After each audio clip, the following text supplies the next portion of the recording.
স্কুলের summer vacation পড়ার পরেই আমরা 12 জন মিলে চলে গেলাম বাইক নিয়ে ওয়েস্ট সিকিম ঘুরতে রিসেন্টলি মে মাসে। তারই কিছু রোড কন্ডিশনের ক্লিপ আপনাদের সঙ্গে শেয়ার করে নিচ্ছি। এই হলো আমাদের টিম, আমরা টোটাল 8টা বাইক আর 12 জন। কিছু খারাপ রোডের কন্ডিশন আপনাদের সঙ্গে শেয়ার করছি এই কারণেই, অনেকেই এই সামার ভ্যাকেশনে পাহাড়ে ঘুরতে যায় ঠান্ডার খোঁজে।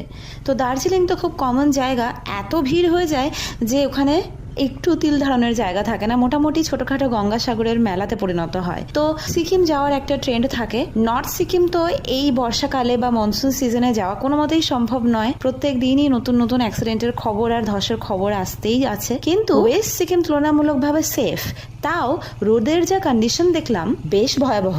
ব্লগটা যখন শুরু করব ভেবেছিলাম, তখন প্রথম ভেবেছিলাম ভালো ভালো picture, scenic beauty, green nature, পাহাড় আমাদের ছবি দিয়ে শুরু করি, কিন্তু তারপর ভাবলাম যে না, প্রথমে খারাপটা দিয়ে শুরু করাটাই বেটার। রোডের যা কন্ডিশন সেটা দেখে নিয়ে তাহলে বাকি আমার ভিউয়ার্সরা সবাই বুঝতে পারবে, ডিসাইড করতে পারবে যে এই সময় এই কন্ডিশনে এখানে আসাটা ঠিক হবে কিনা। আমাদের টোটাল 5 ডেজের ট্রিপ ছিল। তো তার মধ্যে আমরা কভার করি প্রথম দিন শিলিগুড়ি বাসেরা হোমস্টেতে থাকি।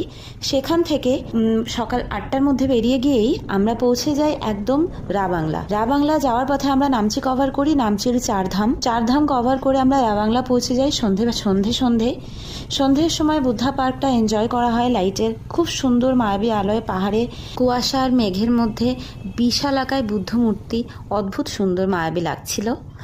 তারপরে আমরা সে রাত রাবাংলাতেই থেকে যাই বৃষ্টির সময়। কিন্তু আমরা রাবাংলা যেদিন যাই সেদিন আমরা রাস্তায় বৃষ্টি পাইনি। পরের দিন আমরা কথা ছিল রিংচেংপং যাব, কিন্তু একটুখানি প্ল্যান চেঞ্জ হয়ে প্রথমে ডিসাইড হলো পেলিং যাব। পেলিং গিয়ে স্কাই ওয়াক আর বুদ্ধমূর্তি দেখে সেখান থেকে আমরা রিংচেংপং যাব। তো কথা অনুযায়ী পরের দিন সকালবেলা রেডি হতে হতেই বৃষ্টি শুরু হয়ে গেল। সুতরাং আমরা বুঝেই গেলাম সারাদিন আমাদের একটাই ড্রেস, সেটা হলো রেইনকোট। ব্যাগ প্যাক করে নিয়ে, নিজেদের প্যাক করে নিয়ে, যাতে কোনো দিক দিয়ে কোনো ফোঁটা জল না ঢোকে, অ্যাটলিস্ট চেষ্টা তো করা যাক যাতে কোনো দিক দিয়ে কোনো ফোঁটা জল না ঢোকে, সেইভাবে আমরা বেরিয়ে পড়লাম পেলিং থেকে। প্রথমেই পেলিং থেকে স্কাই ওয়াকের দিকে গেলাম। পেলিং থেকে স্কাই ওয়াকের দিকে যাওয়ার যে রাস্তাটা প্রচণ্ড পরিমাণে খারাপ, খুবই খারাপ, অলমোস্ট 60 ডিগ্রি অ্যাঙ্গেলে, ভীষণভাবে মারাত্মক খারাপ রাস্তা, পুরো উঁচু উঁচু ইট, খোদল, জল। এবং সেই রাস্তায় পেরিয়ে যখন আমরা স্কাইওয়াকে পৌঁছালাম, তারপরের দৃশ্যটা সত্যিই ওয়ার্থ ইট।